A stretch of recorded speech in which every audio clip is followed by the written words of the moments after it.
सनो भुनक्तु सह वीर्यं करवावहै तेजस्विनावधीतमस्तु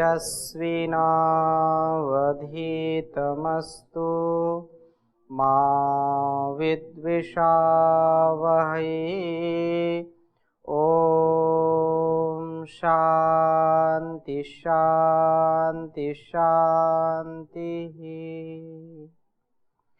वैदिक जीवन पद्धति की इस कक्षा में आप सबका हार्दिक स्वागत है, अभिनंदन है। प्रत्याहार का विषय चल रहा है, जहां पर मन के नियंत्रण में इंद्रियां होती हैं, जहां पर मन का आलंबन इंद्रियां लेती हैं। मन यदि एकाग्र है तो इंद्रियां भी एकाग्र हो जाएंगी। मन यदि चलायमान है, चंचल है, तो इंद्रियां स्वाभाविक रूप से चंचल हो जाती हैं। हम इस विज्ञान को समझें, मन के विज्ञान को समझें और हमारी इंद्रियों का क्या कार्य है इसको भी समझें। थोड़ी सी चर्चा और हम इस पर करते हैं कि इंद्रियों का क्या कार्य होता है और इंद्रियों को कैसे संयमित करें, इसका थोड़ा सा स्वाध्याय हम करेंगे। पिछली कक्षा में से किसी कोई प्रश्न हो तो पूछ सकते हैं, नहीं तो आगे चलें। तो हम चर्चा कर रहे हैं इंद्रियों का नियमन कितना आवश्यक है, और वो मन के ऊपर निर्भर करता है। चाणक्य शतक में एक श्लोक आया, उसको हम यहाँ पर देखते हैं, एक बार लिखेंगे इसको। इंद्रियों के विषय में कहा, आपदाम कथितः पंथा इंद्रियाणाम संयमः तज्जयः संपदा मार्गो येनेष्टं तेन गम्यताम्। आपदां कथितः पंथा इंद्रियाणाम संयमः तज्जयः संपदा मार्गो येनेष्टं तेन गम्यताम्। बहुत ही सुंदर बात कही है कि आपदाम कथिता पंथा, जो आपत्तियों का राजमार्ग है। आपदाम कथिता पंथा इंद्रियाणाम असंयमः। हम सबके जीवन में इस बात को हमको सुनिश्चित करना चाहिए कि इंद्रियों की जो असंयम की स्थिति है, इंद्रियों को जब हम अपने वश में नहीं कर पाते हैं, तो कह रहे हैं कि ये जो है आपदा कथिता पंथा, ये राजमार्ग है आपदाओं का। इंद्रियां यदि हमारी संयमित नहीं है तो हाईवे है ये, खूब जहां पर जो है वाहन आते जाते हैं, अनेक प्रकार के लोग आते जाते हैं, किसी कोई रोक टोक नहीं है, बेखटक आते जाते हैं। वैसे ही जिसकी इंद्रियां संयमित नहीं है, जो असंयमित इंद्रिय वाला व्यक्ति है, तो उसके जीवन में आपदाएं ऐसे आती हैं कि जैसे वो राजमार्ग पर चल रही हैं। आपदा, इंद्रियों का असंयम हमारे जीवन में आपदाओं का राजमार्ग है, जहां पर आपदाएं जो है बेझिझक बेखटके आती जाती हैं। अर्थात व्यक्ति को हर पल हर क्षण मुसीबतों का सामना करना पड़ता है। हर पल कोई ना कोई गिरावट, कोई ना कोई कमजोरी, कोई ना कोई हताशा, कोई ना कोई दुख, कोई ना कोई क्लेश उसको लगा ही रहता है, जिसकी इंद्रियां संयमित नहीं होती हैं। जिसका इंद्रियों पर संयमन नहीं है, नियमन नहीं है, वह व्यक्ति कभी भी मुसीबतों से उबर नहीं सकता। अर्थात मुसीबतें कुछ ना कुछ उसके सामने हमेशा रहेंगी ही रहेंगी। तो आचार्य चाणक्य कह रहे हैं कि ये निश्चित रूप से जो हमारे धीर गंभीर विद्वान हैं, उनके द्वारा ये कहा गया है कि आपदाओं का ये पंथ है, ये रास्ता है, ये हाईवे है, ये राजमार्ग है। क्या? इंद्रियाणाम असंयमः, इंद्रियों का असंयम। संयम ही जीवन है, असंयम मृत्यु। लोग जो है मृत्यु को गले से लगा करके टहल रहे हैं, मतलब सामान 100 बरस का है, पल की खबर नहीं। उसमें भी लोगों ने असंयम को बढ़ाने का, असंयम में जीने का जो अभ्यास बना रखा है, ये एक दिव्य जीवन के लिए, एक योगी के लिए ये रास्ता उचित नहीं है। और कह रहे हैं तज्जयः संपदा मार्गो, और उस राजमार्ग जो आपदाओं का राजमार्ग है, अर्थात जो असंयम है, इंद्रियों का जय, सुख प्राप्त करने का जो राजमार्ग है, वो क्या है? इंद्रियों का जय, इंद्रियों पर विजय प्राप्त करना। जिसने इंद्रियों पर विजय प्राप्त कर ली, अर्थात जिसने इंद्रियों को संयमित कर लिया, उसके लिए ये इंद्रियां जो है स्वास्थ्य आदि असंख्य सुख प्राप्त कराने का राजमार्ग है। दोनों चीजें साथ साथ चल रही हैं। एक आपदाओं का राजमार्ग है जो असंयम है इंद्रियों का, दूसरा अपार सुखों का राजमार्ग है जब इंद्रिय जय हम कर लें, इंद्रियों को जीत लें, इंद्रियों को संयमित कर लें, अपनी दृष्टि को ठीक कर लें। दृष्टि से क्या दर्शन करना है, आंखों से कौन से शब्द सुनने हैं, जीवा से क्या चखना है, क्या बोलना है, नासिका से क्या सूंघना है, त्वचा से क्या स्पर्श करना है, इसको यदि हमने संयमित कर लिया तो समझो कि जीवन का सबसे बड़ा जो उद्देश्य है, जो लक्ष्य है, उसकी प्राप्ति हमने कर ली। और जब तक ये सिद्ध नहीं होगा तब तक दुखों से कोई बचा नहीं सकता है। इसलिए तज्जयः संपदा मार्गो, ये नेष्टम तेन गम्यताम, अब छूट है दोनों में, as you wish, as you like, जैसा आपको अच्छा लगता वैसा करो। दोनों पथ यहां पर बता दिए गए हैं कि यदि इंद्रियों का संयम करोगे, इंद्रिय जित रहोगे, तो जो कुछ चाहोगे, जो संसार में सुख की कामना करते हो, वो सब कुछ मिलेगा। ये सुखों का राजपथ है, ये सुखों का हाईवे है, इंद्रिय संयम। और इंद्रिय का असंयम, इंद्रियों की गुलामी, ये आपदाओं का राजपथ है, आपदाओं का हाईवे है। खूब आपदाएं यदि चाहते हो तो असंयमित रहो, जो मन हो करो, जहां इंद्रियां जा रही हैं जाने दो। ये नेष्टम तेन गम्यताम, ये जो है ये दोनों मार्ग बता दिए हैं।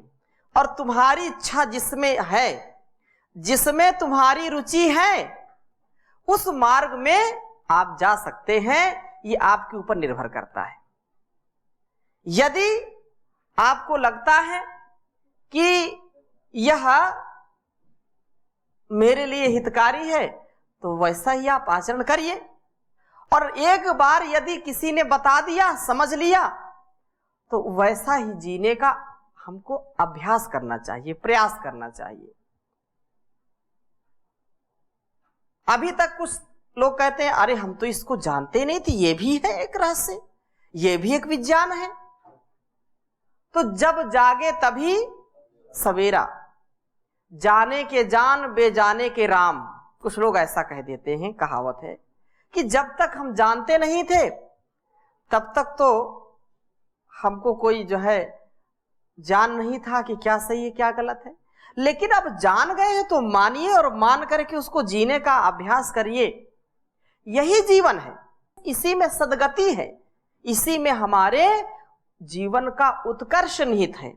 और ऐसा यदि हमने कर लिया तो निसंदेह हमने देवत्व को आत्मसात कर लिया, हमारे अंदर देवत्व आ जाएगा, हमारे अंदर उदारता का भाव आएगा, कृतज्ञता का भाव आएगा, हमारे अंदर जो अच्छे अच्छे गुण हैं, जो भद्र हैं, जो कल्याणकारी चीजें हैं, वो अपने आप समाहित होने लगती हैं, चारों ओर से आने लगती हैं। और यदि हम भटक गए, इस मार्ग से भटक गए, इस पथ से भटक गए, तो हम अटक जाएंगे, मुसीबतों में लटक जाएंगे, कभी भी हमारा उत्थान नहीं हो सकता है। बचपन से ये घुट्टी हमको पिलानी चाहिए कि सत्य क्या है, असत्य क्या है, इंद्रियों का संयम क्या है, असंयम क्या है। अक्सर घरों में ये देखते हैं प्रायः देखा जाता है कि बच्चे जब छोटे होते हैं तो माता पिता बच्चों की ही इच्छा की चीजें देते हैं। ये कभी उनको सोचते विचारते नहीं है कि इनके लिए ये संयम है या असंयम है, और वो बचपने से वो चीजें बाल्यकाल से ही आने लगती हैं और फिर हम हठी दुराग्राही बन जाते हैं कि ये चीज हमको मिलनी चाहिए। क्यों नहीं मिल रही? इंद्रियों पर फिर हमारा नियंत्रण नहीं। क्यों? क्योंकि जो मन में आया वो मांगा और तुरंत माता पिता ने दे दिया। जो कुछ मांगा वो हमारे बड़े जो हमारे अभिभावक उन्होंने दे दिया कि चलो ठीक है, इसकी खुशी के लिए देना चाहिए। उस स्वभाव को हमने अपना अधिकार बना लिया, अपना अधिकार समझ लिया, और फिर जीवन में वही चीज बार बार चाहते हैं और नहीं मिलता है तो हम दुखी होते हैं, कष्ट में जो है जाते हैं। इसलिए इस बात को हमको पूरा जानना चाहिए कि वास्तव में मेरी कमजोरी क्या है। जो इंद्रियों की कमजोरी है इसको कभी भी प्रश्रय ना दें, इसको कभी भी उत्साह मत दें। कोई बात नहीं, चलो आज खा लेते हैं, आज पी लेते हैं, आज इस इंद्रिय की तृप्ति के लिए ये काम कर लेते हैं। यदि उसको किया तो वो स्वभाव बन जाएगा, और वो जैसा यहां पर कहा है कि उस पथ पर नहीं जाना।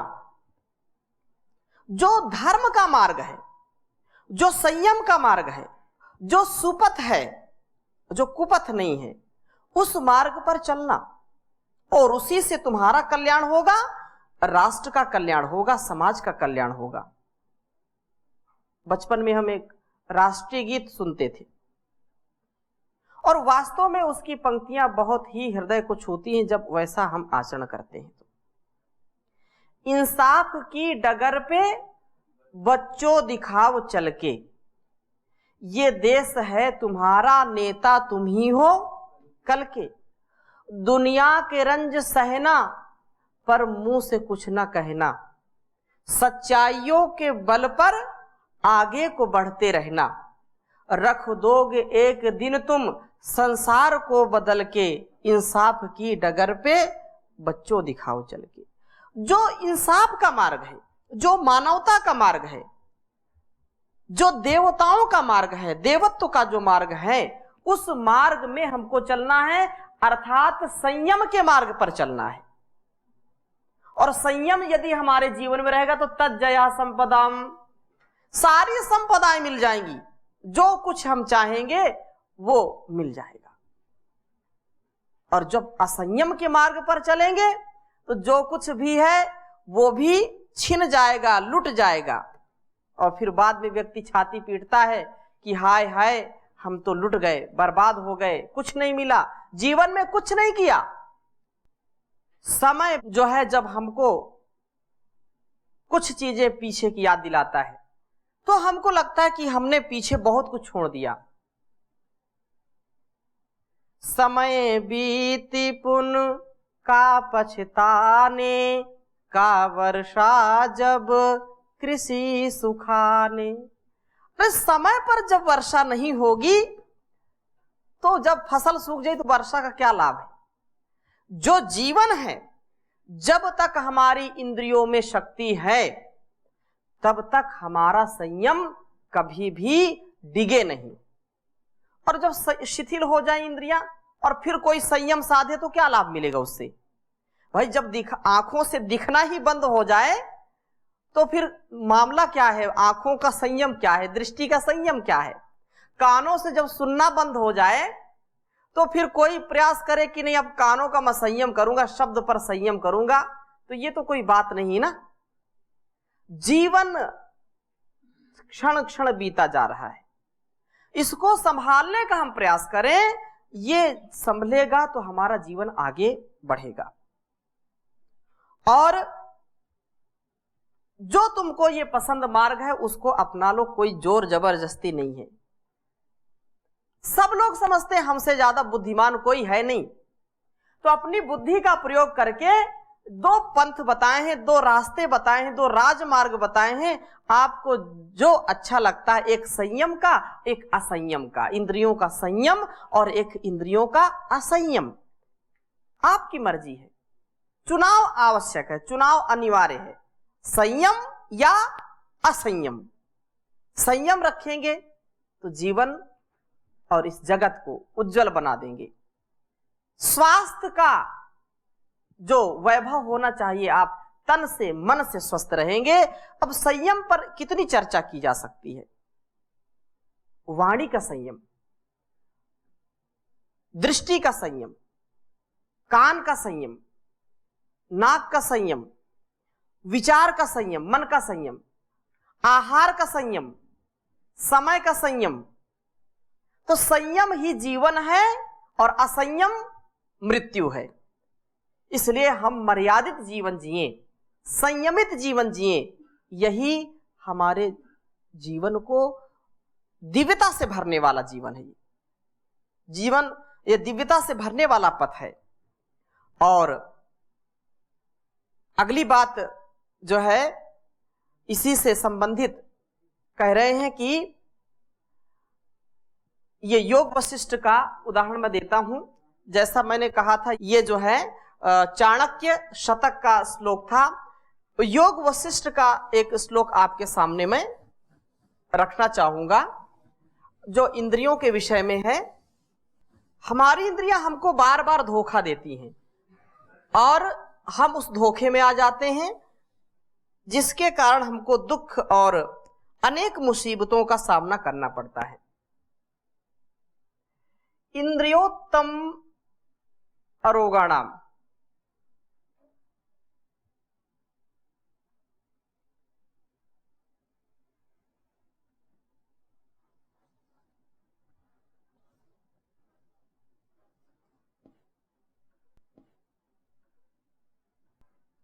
इंद्रियोत्तम रोगाणाम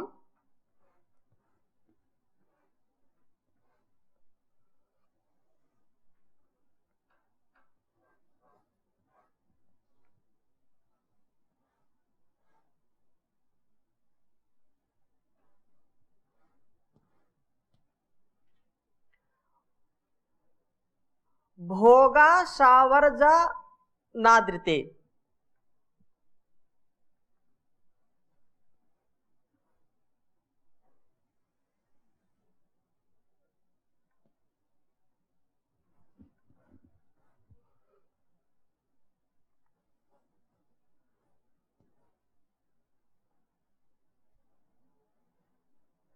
भोग आशा वर्जनादृते।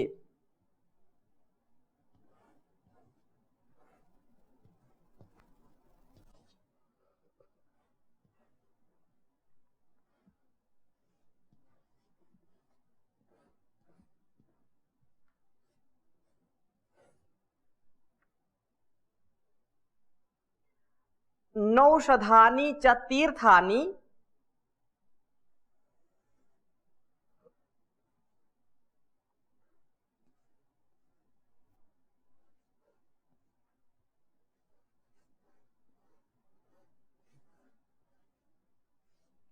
नौषधानि च तीर्थानि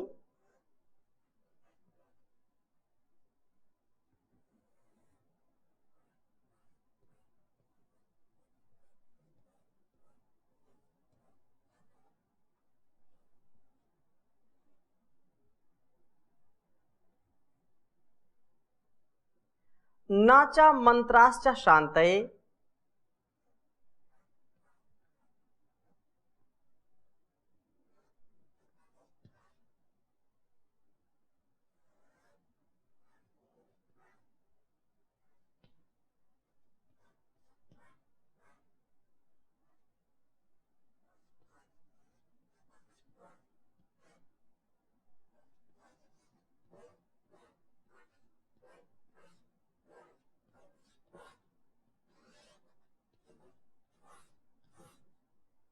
उच्चारण करेंगे। इंद्रियोत्तम रोगाणाम भोगाशा वर्जनादृते नौषधानि च तीर्थानि नाचा मंत्राश्च शान्तये इंद्रियोत्तम रोगाणाम भोगाशावर्जनादृते नौषधानि च तीर्थानि नाचा मंत्राश्च शान्तये। कह रहे हैं कि विषय व्याधि का उपाय, जब विषयों में इंद्रियां विचरने लगती हैं, असंयमित हो जाती हैं, तो व्यक्ति को आदि और व्याधि दोनों प्रकार की समस्याएं होती हैं। मानसिक विकार भी आते हैं और शारीरिक विकार भी आते हैं, उनसे कोई बचा नहीं सकता व्यक्ति को। यदि हमने ज्यादा भोजन कर लिया है तो शरीर में पीड़ा होगी। भोजन बहुत स्वादिष्ट था, गर्मा गर्म था, खाना चाहिए कम और खा लिया दुगना, तो वो व्याधि को जन्म देगा। वो कुछ ना कुछ समस्याएं होगी पेट की। और यदि ऐसे विचार से हमने अपने को